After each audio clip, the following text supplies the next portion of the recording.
I'm Matt Gelka in Washington, where the Trump administration is digging in, and so is California's governor, after protests in Los Angeles have turned violent and anti-ICE demonstrations have started to pop up in other cities.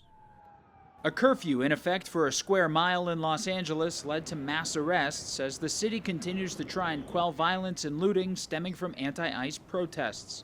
The Trump administration has stood by the decision to send in thousands of National Guardsmen and hundreds of Marines. Part of it is getting ahead of a problem so that if in other places, if there are other riots in places where law enforcement officers are threatened, we would have the capability to surge National Guard there if necessary. Those troops were receiving crowd control training, while some of the National Guardsmen accompanied ICE on immigration raids.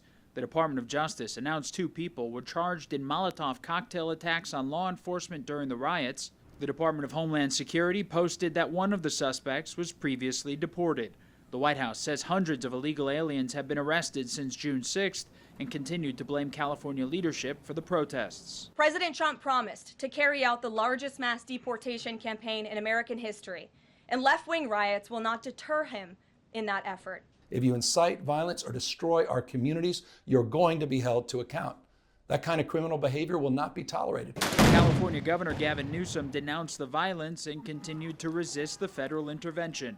And he accused the president of making the situation worse. Democracy is under assault before our eyes. This moment we have feared has arrived. You've got the state versus the federal power. Typically in these situations over who's in charge when it comes to public safety, is courts are going to align with the federal power. In a temporary victory for the president, a judge declined to take up Newsom's emergency request to block the troop deployment, but did set a hearing for Thursday, with the California governor alleging deploying federal troops is unlawful. Reporting in Washington, I'm Matt Gelka.